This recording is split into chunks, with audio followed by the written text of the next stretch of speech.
Vous vous demandez qui se cache derrière le personnage du Raptor dissident? Normal, il fait le buzz en ce moment mais impossible de voir sa tronche. Bonjour à tous, aujourd'hui nous allons révéler son identité et vous montrer qu'il est à des années-lumière de la personnalité qu'il paraît. Le Raptor dissident s'est fait connaître ces derniers mois par ses vidéos aux textes violents et engagés. Il a très vite trouvé une communauté bien heureuse de pouvoir s'identifier à ce nouvel héros des 100 langues de bois. Sauf que voilà, depuis quelques jours, le plus gros fils de pute que la Terre ait connu, comme il s'identifie lui-même, est pris dans une tourmente qui le place au centre d'une guerre entre youtubeurs. Qui est le Raptor dissident? Quel est son parcours et surtout à quoi ressemble-t-il? L'enquête a été menée par l'usage de moyens non conventionnels, dont notamment l'accès aux données personnelles de son compte Tipeee qui ont permis de le tracer. Le Raptor dissident, de son vrai nom Raphaël Hector Cochan, est né en 1985 dans la banlieue de Roubaix. Fils d'une mère contractuelle et d'un père boulanger, il déménage à l'âge de 5 ans pour rejoindre Paris et suivre les cours d'orthophonie nécessaires à son élocution. En effet, le petit Raphaël connaît dès son plus jeune âge des difficultés pour s'exprimer, ce qui l'empêchait de suivre un parcours normal. Lorsqu'il atteignit ses 10 ans, c'est un jeune homme transformé au langage parfait qui parvint à intégrer la prestigieuse école catholique de Saint-Jouan au cœur du 8e arrondissement de Paris.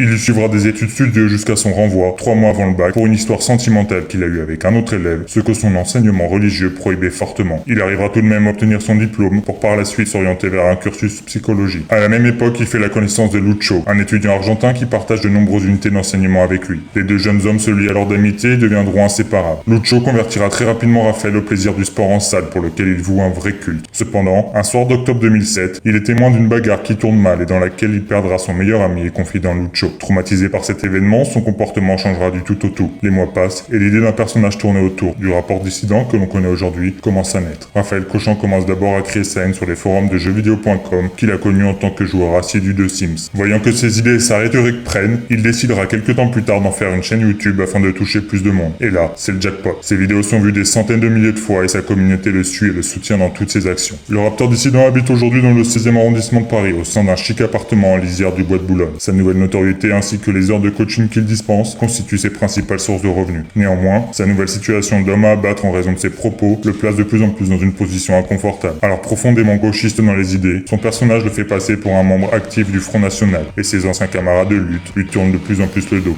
Je veux pas parler avec vous de ça, c'est clair? Le Raptor dissident est à présent pris entre deux feux, continue à jouer un rôle ou se battre pour ses idées sociales et pour un monde plus égalitaire. La question reste entière et la réponse se fait attendre. En attendant, le Raptor dissident continue à diviser le monde d'internet et redistribue les cartes du YouTube Game. Vous avez aujourd'hui appris qui était le Raptor dissident et si vous n'êtes pas d'accord avec ce que je vous dis, vous pouvez toujours laisser un message après le bip.